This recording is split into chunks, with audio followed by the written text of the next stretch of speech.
만약 1m 상승을 한다고 하면은 중앙로까지 바다가 됩니다. 중앙로까지. 어떤 변화에 대해서 적응하지 못한 생물은 어떻게 멸종되는 거거든요. 그러니까 어떤 우리는 기후 변화라고 하는 상황 환경에 놓여 있는 인간이다. 여러 가지 면에서 지금 우리가 감당하지 못할 정도로 심각한 피해가 일어날 수 있다.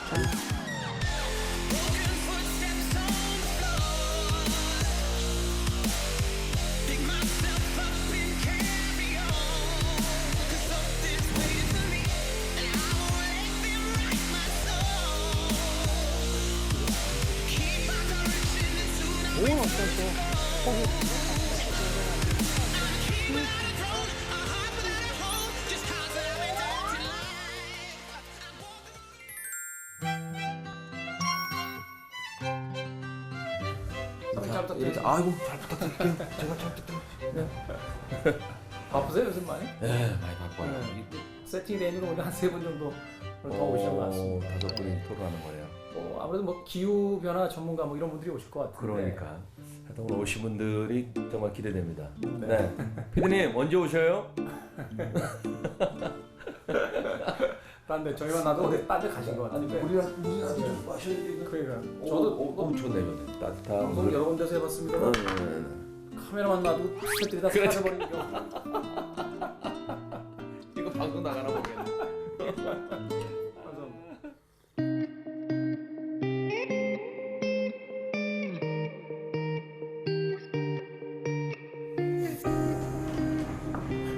안녕하세요. 아이고 안녕하세요. 안녕하세요. 네, 아이고 네 반갑습니다. 자 이쪽으로.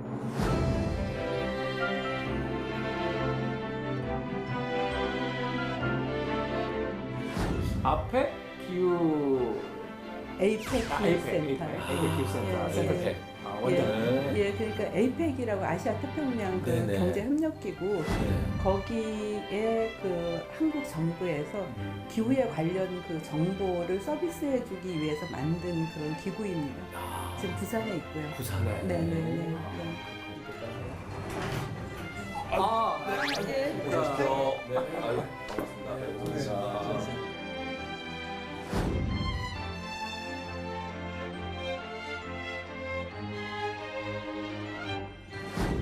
이야기 나온 김에 좀 설명을 좀 해주시죠. 그 아시아 기후변화 교육센터. 그 배경이 이러합니다.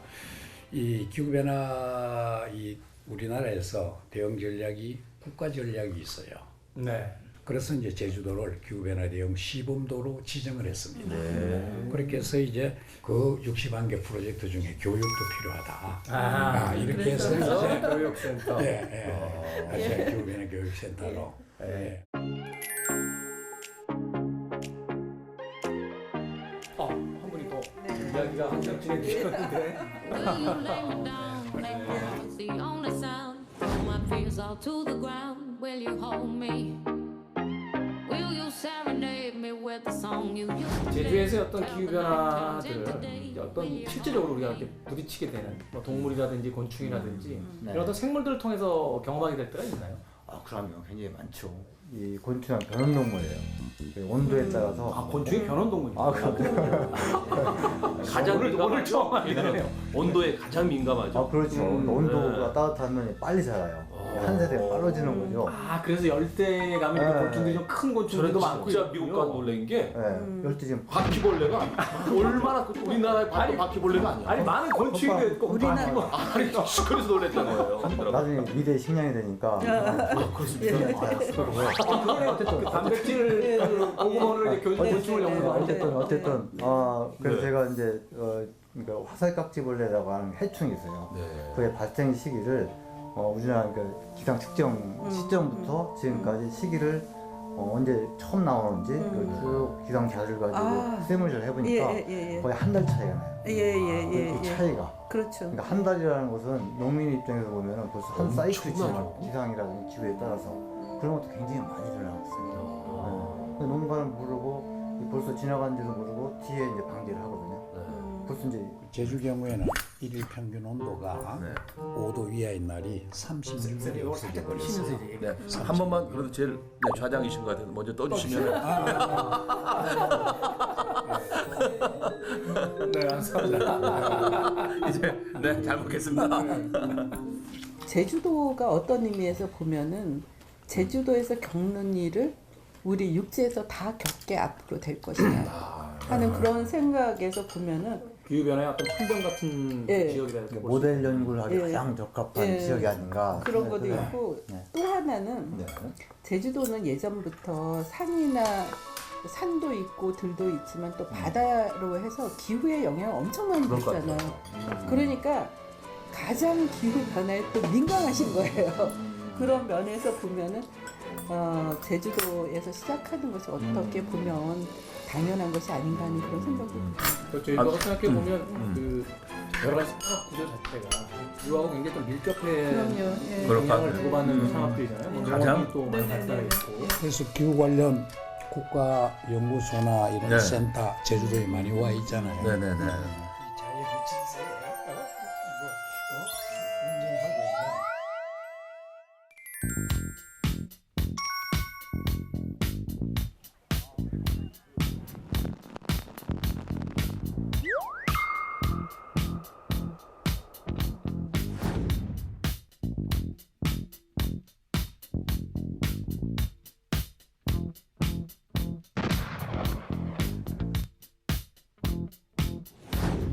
자, 식사들은 다 맛있게들 하셨습니까?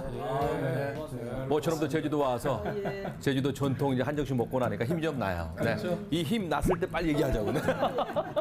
자, 오늘 저희가 함께 나눌 이야기는요. 아까 식사하면서 간단하게 저희가 이제 사전에 이야기를 하긴 했습니다만 이 기후 변화 시대의 제주는이라는 주제를 가지고 이야기를 하고 있습니다.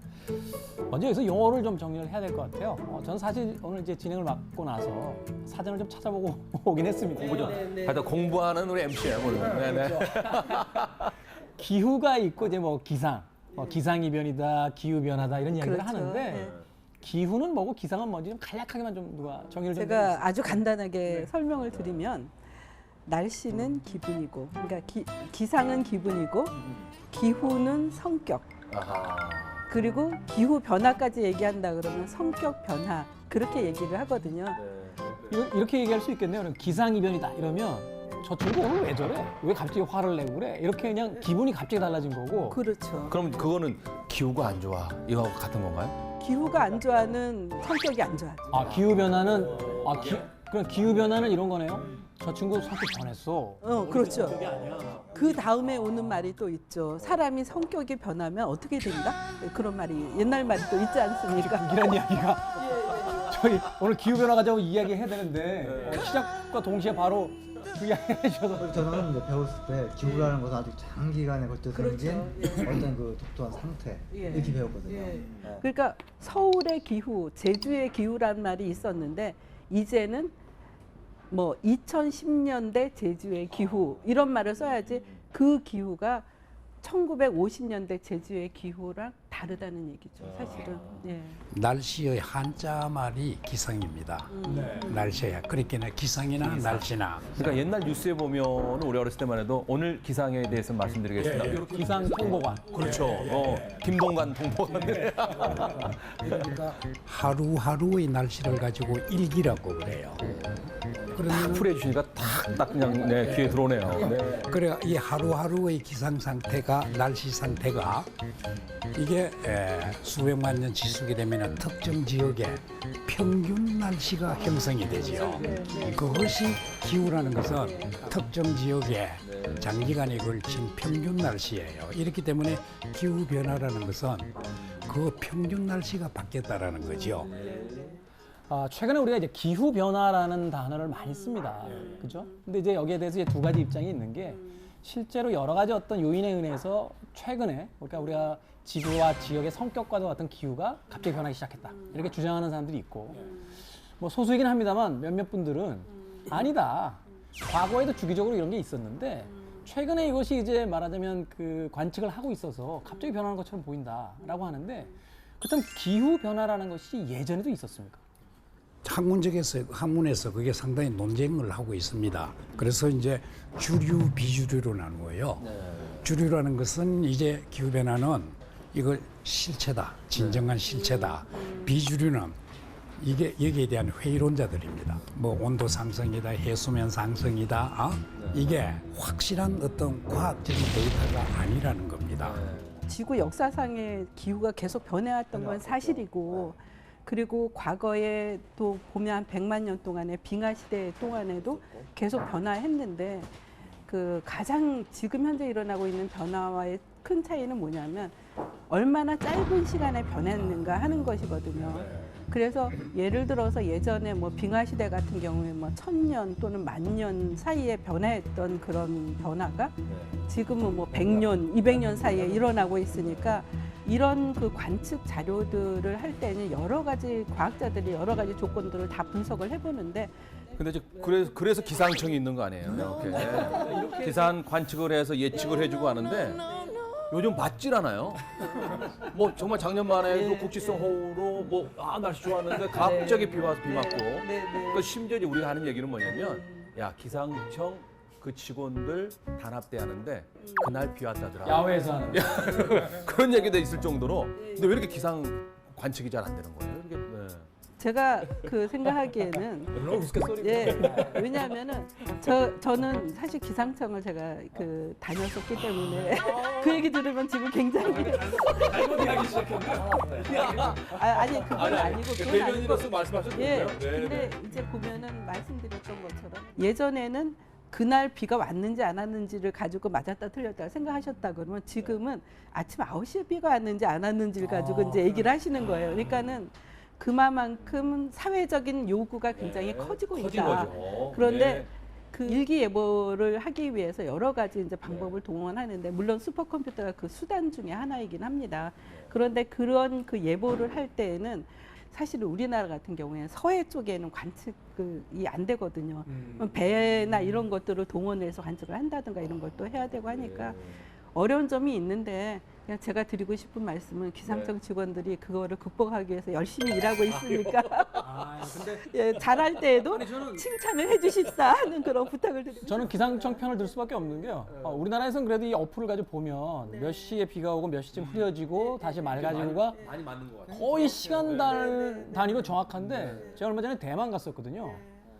수시로 바뀌어요, 수시로. 오늘 하루 종일 막다라고 했다 갑자기 비가 내려서 보면 그때 이제 날씨 정보가 다시 변동이 되고. 지역적인 그 차이가 있어요. 그게 예를 들어가지고 제주도도 보면은 제주도에서 동서남북 그 날씨가 계속 변하잖아요. 그러니까 그 정도를 맞춘다는 것은 정말 그거는 지금 현재의 과학 수준으로서 어려운 게 아닌가.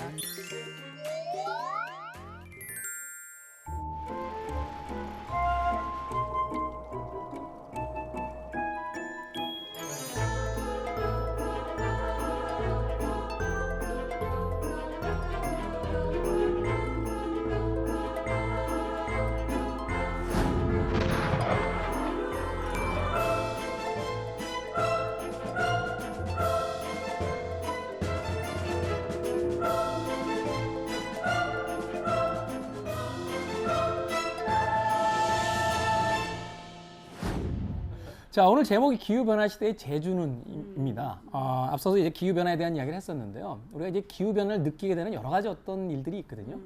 이 기후변화 때문에 사건, 사고가 많았죠. 사실 우리가 이제 체감하게 되는 것은 아주 큰 사건, 사고. 이게 있을 때 기후변화로 인한 사건이다, 사고다. 라고 했을 때 비로소 이제 그 변화가 느껴지게 되는 건데, 기억을 떠올려 보면 이제 작년에 가장 크게 이 기후 변화로 있었던 사건 중에 제주도 입장에서만 본다면 공항 폐쇄가 있었죠. 그렇죠. 폭설로. 예.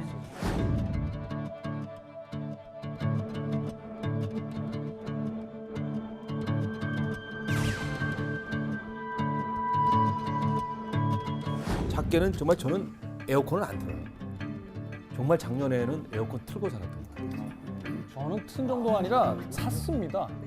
결혼 8년 동안 에어컨 없이 살다가 이거는 뭐 작년에는 에어컨이 없으면 거의 이혼하겠더라고요. 그래서 정말로 그럴 수밖에 없었던 게 작년이 우리나라 관측 사상 가장 폭염이 오래 지속이 됐고 열대야도 가장 오래 40도가 넘어갔으니까요. 그렇죠. 예, 홍천에서 41도까지 기록을 했으니까 우리나라 최고 기록입니다. 그게.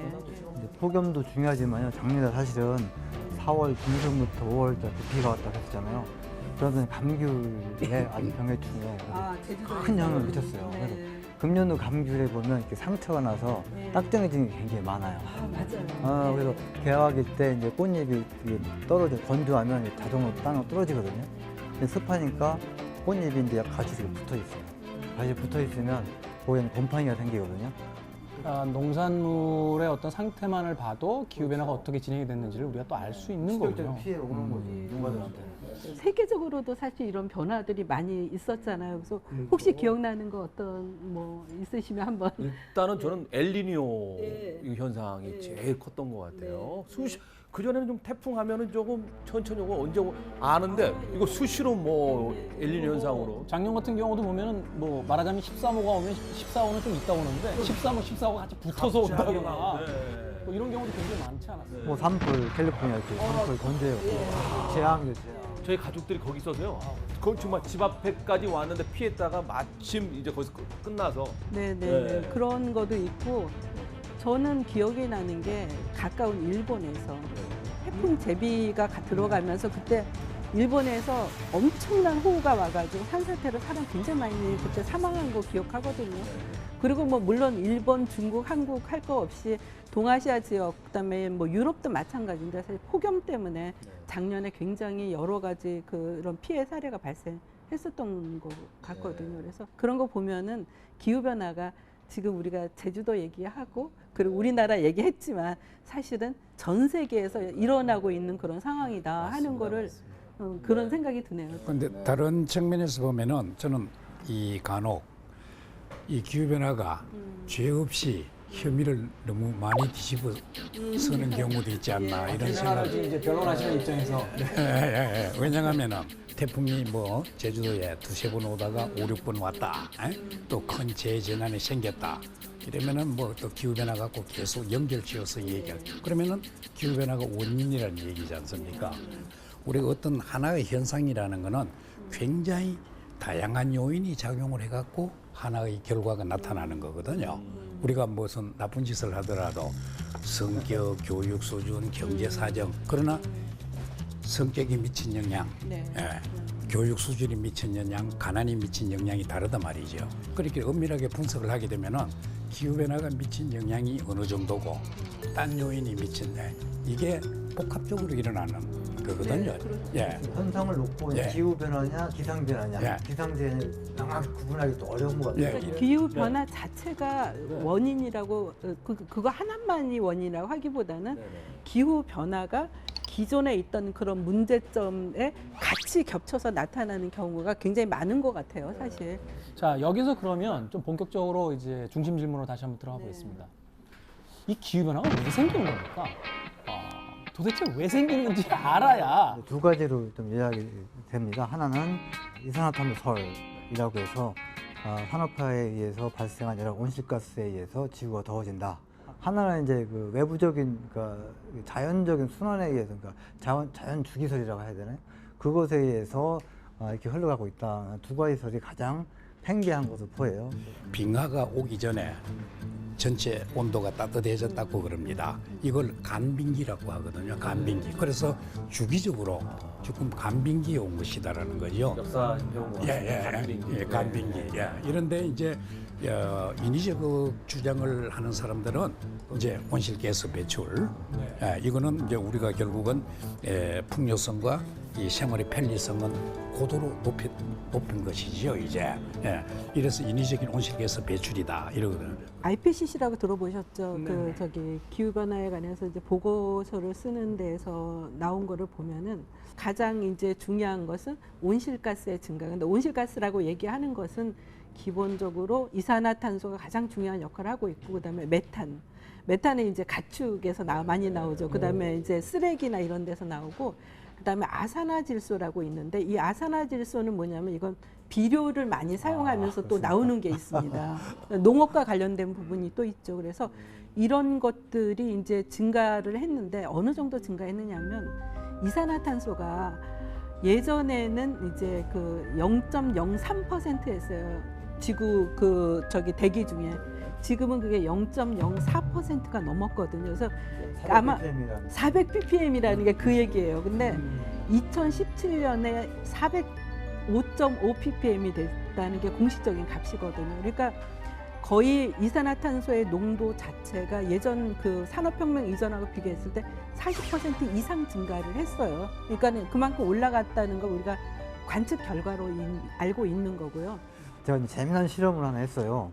그러니까 지구 이제 기후 변화 관련돼서 이산화탄소가 뭐 한 1000ppm까지 네, 증가한다고 예, 예측을 예, 하고 예, 있거든요. 예, 예. 그래서 1000ppm으로 이제 이렇게 조성을 하고 그 나방 암수를 가져왔어요. 그러니까 이 수컷이 원래 이제 페로몬이라는 것을 이제 암컷이 분비해서 수컷이 그것을 감지해서 이제 여기 가서 교미를 하게 되거든요. 수컷이 암컷을 못 찾아요. 이산탄소 이산탄소 올라가면 얘들은 그러니까 이산탄소 증가하면 교미를 못 한다는 뜻이죠. 그러니까 멀쩡할 수밖에 없는 거예요. 이게 찾지를 못하는, 감지를 못하는 거죠. 네. 자연 생태계에서 되게 심각한 문제. 심각한 문제가 발생할 수 있다는 거예요. 그러니까 과거에 언젠가 2000ppm인가 올라간 그 지질 시대가 있었잖아요. 그때 90%의 절제동물이 멸종했어요. 이산탄소 올라가면서. 그럼 결혼시키려면 이산화탄소를 줄여야 된다는 거 아니에요, 그죠? 와 미치겠네. 이제는 명절 때 드릴 이야기가 있겠네요. 왜 결혼 안 해? 이산화탄소 때문에 결혼을 못 합니다. 저는 뭐 전혀 뭐 이런 거에 관심 없다가 오늘 와서 이제 이런 이야기 들어보니까 진짜 인간이 조금 더 편해지려고 조금 더 잘 먹으려고 했던 모든 거가 다 이산화탄소를 발생을 시키는 원인이 되는 것 같아요. 보니까. 네네. 그래서 기후변화 얘기할 때 엘고가 불편한 진실이라는 표현을 쓴 게 an ocean, more than 90% of it is absorbed. And so, as the surrounding water gets warmer, it speeds up the melting.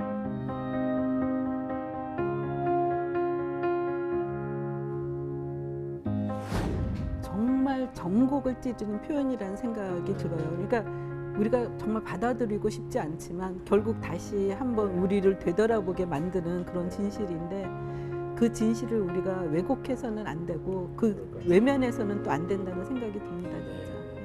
가장 이제 인상적이었던 사진 중에 하나가요. 북극곰이 빙하가 녹아서 이 북극곰을 살려주세요. 이런 광고나. 이 북극 빙하가 굉장히 심하게 녹아내렸다는 있죠. 거예요. 예. 이게 심각한 문제입니까 정말로? 예, 그렇습니다.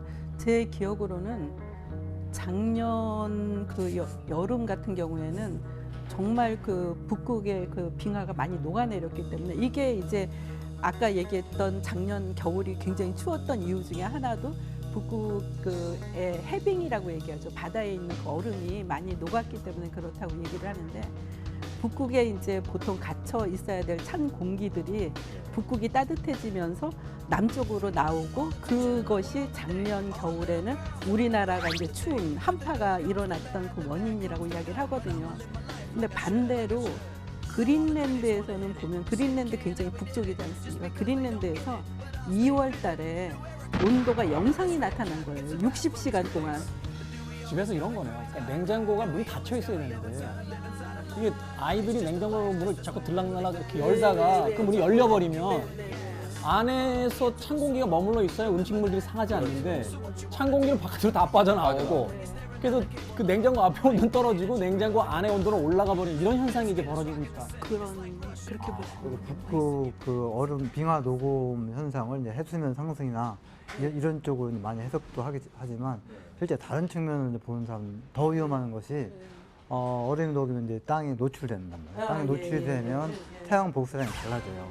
대부분 얼음이 있을 때는 태양 복사열. 복사요. 그러니까 태양이 얼음이 덮여 있으면 태양이 와서 다 반사되거든요. 그러니까 이게 열을 흡수하지 않아요. 온도가 안 올라간단 말이에요. 근데 또 땅에 드러나면 전부 흡수해서 지구 자체의 온도가 올라가는 거죠. 또 하나는 이제 땅 속에 있는 메탄가스라든지 아까 말씀하신 동토의 층에 있는 메탄가스가 올라오는 거예요. 그것이 이제 다시 온실가스 역할을 또 하는 거죠. 그러면 그것이 다시 온난화를 더 이제 가속시키는 거죠. 근데 아까 말씀 중에 그 빙하가 녹음으로 인해서 해수면이 높아진다 이런 얘기 했잖아요. 해수면이 높아지면 어떤 문제점이 발생하는 거예요?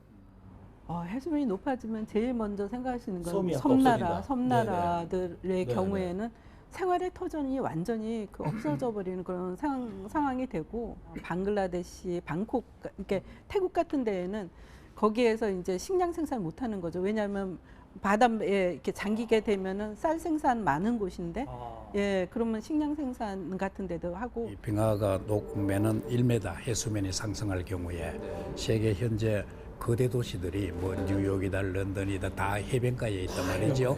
이게 전부 이제 침수가 되죠. 그러면은 70억 인구 중에 내륙으로 이동을 해야 될 인구를 23억 명을 추정을 하고 있습니다. 예, 23억. 예, 예. 그래서 이게 공식 명칭이 기후 난민으로 되어 있습니다. 그러면은 이제 우리나라 제주도 같은 경우에도 만약 1m 상승을 한다고 하면은 중앙로까지 바다가 됩니다. 중앙로까지. 예, 예. 그러면은 이제 남문 로타리에서 낚시를 하게 되는 거죠. 그러면은 중앙로 이하 제주도 전체를 빙 둘러가면서 그건 바다로 변하잖아요. 수몰 지역이 되네요. 예, 수몰 지역이 되죠. 제주도야말로 주로 이 해안 쪽을 중심으로 해서 도시들이 발달해 있지 않습니까? 그쪽이 또 땅값 제일 비싸고. 근데 여기에 거주하는 인구가 제가 이제 그 통계 연부를 갖고 이렇게 세어 보니까 한 33만 명이에요. 절반. 그러니까 절반이 내륙으로 옮겨야 되는. 저는 사실 그 얘기를 듣고 나니까 조금 센터장님 의견이 좀 틀렸길 바라는 의미로서 좀 덤벼보고 싶은 생각이 드는데 전 이렇게 좀 반론을 좀 제기해 보겠습니다. 기후변화 위기론이 오면서 이제 가장 많이 하는 이야기가 작년에 추웠잖아요. 그래서 이것도 역시 기후변화의 영향이다. 그래서 올해 이제 더 추워질 것이다. 뭐 이렇게 이제 예상을 했던 사람들이 많았는데 올해는 아직까지 사실 따뜻하단 말이죠. 기후변화 위기론이라는 게 실존하는 겁니까? 날씨라는 것은 하루하루, 기후라는 것은 장기적으로 봤을 때 평균 날씨. 이러면 그 장기라는 게 학문에서는 대개 30년을 잡습니다. 작년에 추웠는데 올해 더웠다. 이게 기후변화가 아니죠. 30년 전에 어떠했는데 평균적으로 지금 단위를 30년을 잡거든요. 어떻게든 센터장님에게 한번 반발해 보려고 했는데 반발이 안 되는 것 같습니다. 아니 작년에 그 겨울이 더 추워질 거라고 기상청에서 얘기했던 게 아닌가요? 작년요? 이번 겨울 그건 아니라고 저는. 아 그래요? 그건 이제 패딩 업체들이 얘기했던 거고. 그 저는 3벌 샀어요 올해. 패딩만 춥다고 해서. 저도 한 벌 샀는데 딱 한 번 입었어요. 딱 한 번.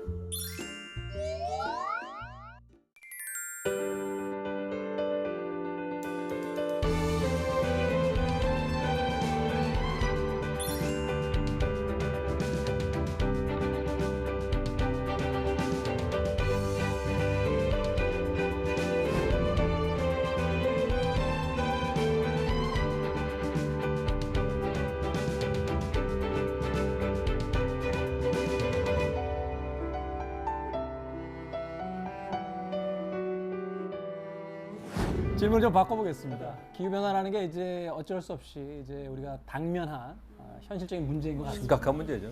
그 재작년이었나요? 그 제가 아마 뉴스에서 봤던 것 같은데 이 트럼프 대통령이 파리 기후 변화 협약에서 이제 탈퇴하겠다.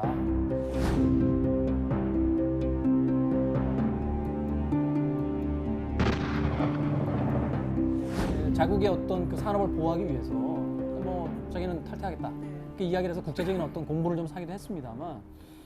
국제사회에서는 그렇다면 어떤 노력을 하고 있는 건가요? 지금 또 중요한 것 중에 하나가 이제 결국 그 2015년에 그 파리 협약이 파리 협정이 이제 그 체결이 됐잖아요. 근데 뭐 2050년까지는 지금 현재 수준보다도 뭐 엄청나게 줄이지 않으면 이산화탄소 등 뭐 온실가스 배출을 줄여야 된다는 것이 바로 전 세계의 이제 목표인데. 그게 온도를 줄이자는 거죠? 그걸 줄임으로 해서. 그러니까 온실가스 배출을 줄이는 것으로 해서 온도 상승을 줄이는 거예요. 상승을 줄이는 거예요. 그러니까 지금보다 온도가 더 내려갈 거라고 예상하는 건 아니고요. 일단 기본적으로는 온실가스 배출을 줄이자 하는 것이 이제 하나의 그 목표라고 하면은 또 하나는 그럼에도 불구하고 온도는 상승을 한다. 그러니까 지금까지 1도 상승했는데 앞으로 그 목표가 거의 2도 정도라고 되잖아요. 그렇죠. 그러면은 지금 나왔던 이런 여러 가지 기상재해 같은 것들의 발생이 더 증가할 것이다. 그렇다고 하면 그것에 대해서 우리가 어떻게 피해를 줄이겠는가. 기후 변화에 의한 피해를 우리가 예상을 하고 그 피해를 줄이기 위해서 기후 변화 적응 노력을 하자. 궁금한 건요. 파리협약에서 2도시로 딱 정해놓은 거가 이유가 있을 것 같아요. 네. 인간이 지구상에 나타난 이후로 지금보다 그 2도씨 높았던 적이 없었다는 것이 이제 과학적인 그 증거에 의하면은, 그러니까 인간이 뭐 300만 년 전, 400만 년 전에 이제 처음 이렇게 나타나기 시작했다고 하면 그 이후로 그러니까 과거의 간빙계, 그러니까 지구의 온도가 올라갔을 때도 지금처럼 2도까지 올라간 적은 없었다. 빙하 시대라는, 그리고 인간이 지구에 나왔다는 몇백만 년 동안의 기후를 봤을 때는 2도씨 이상 높았던 적이 없었다라는 이야기를 하고, 또 하나는 이제 그 속도입니다. 얼마나 빠른 속도로 온도가 올라가는가를 따졌을 때 2도씨 이상 그렇게 올라가게 되면 속도가 너무 빠르기 때문에 과연 지구나 생태계가 거기에 적응할 수 있겠느냐, 견뎌내겠느냐. 자, 그러면요. 파리협약에서 2도씨를 정했는데 이거를 못 지키고 3도, 4도가 됐다. 그럼 어떤 현상이 일어납니까? 우리 지구상에. 자연 생태계가 받는 영향이 있고 인간 사회가 받는 영향이 있거든요. 자연 생태계가 받는 영향이 종의 멸종 문제, 또 이 서식처 이동, 또 서식처 이동을 하다가 갈 데 없으면 그것도 멸종으로 연결되잖아요. 인간 사회에 미치는 영향은 굉장히 다양합니다. 물 문제, 토지 이용 문제, 인구, 예를 들어서 말라리아가 번성을 해가지고 사망률, 출생률이 달라져요. 그 다음에는 사망률, 출생률이 달라지면 절대 인구 수에도 변화가 오지만은 인구 구조에도 문제가 생기죠. 한마디로 단기간 내에 그런 일이 벌어지면 굉장한 혼란이 오겠군요. 그래서 1도, 2도라는 것을 그러니까 하루 단위로 보니까 작은 것 같이 보이지만 생물에서는 그 누적치를 보거든요. 그러니까 우리 미소곤충은 한 3 내지 4세대가 순환될 수가 있어요. 그럼 급격하게 대발생이 가능하거든요. 그뿐만 아니라 매개충 같은 경우가 우리도 모르게 이제 뭐 태풍이라든지 여태성 저기압이라든지 이것을 타고 제주도에 올 수가 있어요. 그런데 지금은 겨울이라고 하는 그 추운 날씨 때문에 전부 겨울에 얼어 죽잖아요. 얼어 죽고 사라진단 말이에요. 그럼 날씨가 따뜻해지면 얘들이 이제 정착이 가능해져요. 그럼 이제 토착화 된다는 거죠. 그러면 말라리아라든지 이제 후진국에서 나오는 그 유행병들이 제주도에 토착될 수 있다는 거예요. 아주 위험하죠. 그런 것들 보면 실질적으로. 저는 그 다른 측면에서 보면은 이 우리가 지난 여름에 폭염하고 열대야 때문에 엄청 고생했잖아요. 그게 이제 그 3, 4도가 오르게 된다 그러면 지금보다 그 발생 비율이 엄청 높아진다는 얘기예요. 평균 기온이 뭐 40몇 도씩 되겠는데. 그러면. 또 하나는 집중호우와 가뭄입니다. 뭐냐면 극단적인 형태가 지금보다 많이 발생하는데 굉장히 그 어떤 일어날 수 있는 걸 어떻게 그 한마디로 표현하기는 굉장히 어려운데 여러 가지 면에서 지금 우리가 감당하지 못할 정도로 심각한 피해가 일어날 수 있다. 절대 그렇게 해서는 안 되겠다. 교수님께 좀 여쭤보고 싶습니다. 우리가 좀 개념적으로만 지금 이제 기후 변화와 어떤 그 미래에 대한 이야기를 좀 이렇게 너무 또 넓은 범위 내에서만 하고 있는데, 이 제주도라는 어떤 특수한 지역으로 봤을 때 이 기후 변화가 심각하게 찾아왔을 때 겪게 될 어떤 변화상들이 있을 것 같아요. 그런 변화는 굉장히 많아요. 굉장히 많고 어쨌든 이제 제주하면 감귤이잖아요. 그럼 여태까지 감귤이 정말 제주 상징이고 어쨌든 아주 독점적인 다른 지역에 도저히 넘볼 수 없는 농작물이었는데 감귤과 이제 남해안, 뭐 어디 뭐 저 경기도, 뭐 충청도 이렇게 해서 재배를 한다고요. 제주가 갖고 있었던 어떤 그 농업 부분에서 어떤 그 경쟁력이 많이 떨어지게 되는 거죠. 다른 지역에도 가능하기 때문에. 간단하게만 한번 세 분에게 좀 질문해 볼게요. 제가 몇 년 전에 여기 왔을 때 그 제주 분들이 약간 황당해하시면서 했던 이야기가 교통체증이라는 걸 처음 경험하게 됐다. 와, 진짜. 네, 사실 엄청나요. 자동차 숫자가 굉장히 많이 너무 늘어나면서 많아졌죠. 너무 많아졌죠. 결국 그 이야기는 뭐냐면 이제 그 온실가스 배출하는 요소들이 점점 더 많아지고 있다는 건데, 그래서 그런지 몰라도 2030년부터는 이제 완전히 그 탄소 배출 안 되는 그 자동차로 이제 전기 자동차로 이제 전환한다는 계획도 있는 걸로 알고 있습니다만, 실생활에서 겪게 되는 어떤 그런 변화들이 좀 있으셨어요? 제주도 이 차량 경우에 지금 50만 대가 넘었다 그랬죠. 제가 제주도의 적정 관광객 수가 몇 명인가, 그다음에 적정 차량 대수가 몇 명인가, 이걸 이제 분석을 이 자연의 오염 상태가 더 이상 악화되지 않는 조건, 그걸 전제로 하고 이제 하니까는 그때 차량이 19만 대였습니다. 근데 24만 대가 나오더라고요. 24만 대까지는 돼도 배가 더 많아졌으니 뭐 24만 대가 돼도 이제 자연 환경에 더 악화는 안 시키는 걸로요. 자연 정화 능력으로 그 정도까지 가능하다. 근데 조금 배로 저 50만 대가 넘어버렸잖아요. 우리가 그 2030 탄소 제로섬 하는 그 계획에 뭐 전체를 전기 자동차로 대체하는 걸로 되어 있잖아요. 이런데 조금 해결을 해야 될 문제가 이 전기 자동차를 충전을 하는 전기를 신재생 에너지로 사용이 돼야 되는데 그렇지 않고 조금 화석 에너지 전기로 그냥 충전을 하게 되면은 제주도에서는 배출이 안 되지만서도 그 화석 에너지를 생산하는 그 어디가에서는 오염이 증가가 되는 이렇기 때문에 조금 전기 자동차 대체도 신재생 에너지 대체와 연계를 해서 추진을 해나가야 돼요. 법칙은 아직까지 없는 것 같습니다만 오염 총량의 법칙이 이제 만들어지는 거군요. 그렇게 되면. 참. 그 아주 간단하게 제가 그러니까 이산화탄소 얼마나 나온지를 계산 한번 해드릴게요. 휘발유가 1리터를 우리가 사용을 하면 연소를 시키면은 이산화탄소는 2.3kg이 나옵니다. 2.3. 예.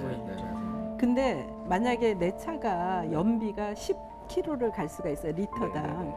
그런데 1년에 내가 그 10,000km를 달린다. 그러면은 얼마나 나는 이산화탄소를 배출하는 건지 간단합니다. 예, 그 기대했는데 제가 말씀드릴게요. 저희한테 그러지 마시죠. 2.3톤입니다. 2.3톤.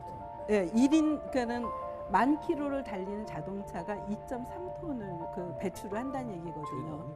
연비를 좋은 차를 사용하는 게 굉장히 중요한 거예요. 그러니까. 연비가 제가 10km를 가는 차라고 했거든요. 네. 그게 아니라 20km를 가는 차를 만약에 한다 그러면 절반으로 반으로 줄일 수 있는 거죠. 정말 우리가 대중교통을 좀 많이 이용한다고 하면은 그만큼 그 온실가스 배출을 우리 스스로 줄일 수 있다 하는 거 말씀드리고 싶어요. 진짜 예. 갑자기 반성하게 되네요. 이렇게 그 한 말씀에 진짜 제가 사실 제가 얼마 전에 그 롬복이라는 데 갔었는데 길리섬이라는 데 가니까 거기서는 이제 말하자면 가솔린이나 디젤 엔진을 못 쓰게 돼 있거든요. 그래서 섬 내에서 그냥 이제 마차만 이제 사용하는데 그것도 뭐 길거리에 말똥이 많아가지고 조금 이게 권장할 만한 것인가에 대해서는 좀 고민을 좀 하긴 했습니다만 그런데 사실 이제 제주도 같은 경우는 이제 전기차를 통해서 이제 청정 지역이라는 것이 이제 이미지화되면 그것 자체가 또 제주도가 가지고 있는 또 관광 산업에 굉장히 좋은 어떤 또 호기로서 또 전기차를 하면 또 좋은 점이 있어요. 미세먼지 또 저감하는 데도 도움이 되기 때문에 미세먼지도 기후 변화라고 봐야 되나요? 미세먼지가 화석 연료를 연소하면서 나오는 것이기 때문에 제 입장에서는 온실가스를 줄이면 미세먼지도 줄어든다 그렇게 얘기하고 싶고 미세먼지 하시는 쪽에서는 미세먼지를 줄이면 온실가스가 줄어든다 이렇게 얘기를 하십니다. 연관되어 있는 하지만은 거니까. 두 개가 뗄래야 뗄 수 없어요. 그래서 그런 면에서는 같이 생각할 수 있는 것 같아요. 앞서 이제 2030 탄소 제로섬 아마도 이제 제주도에 대한 어떤 가장 여러 가지 정책들 중에 핵심적인 정책이 바로 이 정책이 아닌가 하는 생각이 듭니다. 이 안에서 뭐 기후 변화에 대한 대책뿐만이 아니라 제주도에 대한 어떤 다음 세대의 어떤 경쟁력, 산업적인 경쟁력, 환경적인 경쟁력도 이제 가능할 거라는 생각이 드는데 이것이 가능하기 위해서 제주도 내에서 뭐 개인이든 단체든 뭐 변화해야 될 측면 혹은 대비해야 될 측면이 있다면 오늘 끝인사 삼아서 오늘 정리하는 의미로서 한번 좀 마지막으로 좀 이야기들을 좀 해주시죠. 대응 주체라는 거 있거든요. 누가 대응 주체가 누구냐에 따라서 대응 방법은 달라질 수가 있겠죠. 그럼 유엔 같은 경우에는 지구를 단위로 하는 대응 주체고 중앙정부는 나라를 단위로. 그러면 이게 이제 제주도 정부는 지방정부가 정책으로 대응을 해야 하고 그다음에 산업체 경우에는 기업 경영 방식이 이제 어떻게 하면은 에너지를 전략을 하고 자원을 전략을 하고 자원과 에너지 효율성을 어떻게 해서는 높일 것이고 우리가 뭐 줄이려도 기술이 없어서 줄일 수가 없다. 또 어떻게 줄이느냐 이러면은 그런 방법론에 대한 뭐 가이드라인 제시해주고 그다음에는 필요한 돈 뭐 그 산업체가 융자하는데 이제 지방 정부가 좀 도와주고 이제 이런 식으로 하고 있어요. 그래서 용량을 초과한 이 타이타닉이 가다가 곧 침몰할 것인데 현재 우리의 선택은 이거는 우리 스스로 인간이 결정을 해야 될 문제라고 생각합니다. 그러니까 어떤 변화에 대해서 적응하지 못한 생물은 어떻게 멸종되는 거거든요. 그러니까 어쩌면 우리는 기후 변화라고 하는 상황 환경에 놓여 있는 인간이다 이렇게 느끼고 있어요. 이거 적응하지 못하면 멸종의 길로 갈 수 있다는 거거든요. 그러니까 그런 인식들 빨리 시민 개개인이 다 느껴야 할 것 같아요. 기후 변화가 일어나는 걸 우리가 피할 수는 없어요. 그렇기 때문에 기후 변화에 의한 이제 그 기상재해라든가 자연재해 관련된 그런 부분에서 우리가 피해를 줄일 수 있는 방법에 대해서는 우리가 같이 동참해야지만 이거를 피해를 줄일 수 있다라는 것에 같은 마음을 가져주는 거, 그거가 제가 생각하기에는 가장 중요하지 않을까 그렇게 생각이 듭니다.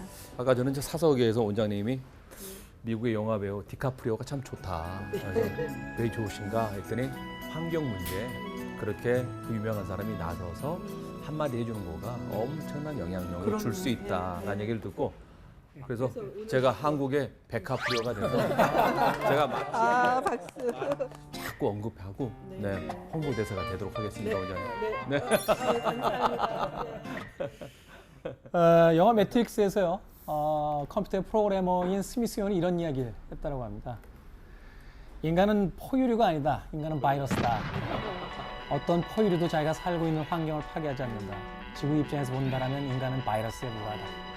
라고 이야기했다고 하는데 우리는 우리 스스로를 만물의 영장이라 부르고 있는데 과연 우리가 만물의 영장이 될지 아니면 정말 지구의 입장에서 쳐다본 것처럼 바이러스로 전락해버릴지 앞으로 남아있는 얼마 안 되는 시간이 우리의 생존뿐만이 아니라 영원히 우리를 어떤 존재로서 스스로 믿게 될지에 대한 아주 중요한 시간이 아닌가 하는 생각을 해봤습니다. 오늘 긴 시간 동안 더 듣고 싶은 이야기가 많았음에도 불구하고 좀 아쉽긴 합니다만 그래도 저희들에게 길이 될 수 있는 또 하나의 힌트가 될 수 있는 여러 가지 이야기를 나눠주시는 네 분에게 감사의 말씀 드리겠습니다. 오늘 너무 감사드립니다. 고맙습니다. 수고 많으셨습니다. 수고하셨습니다.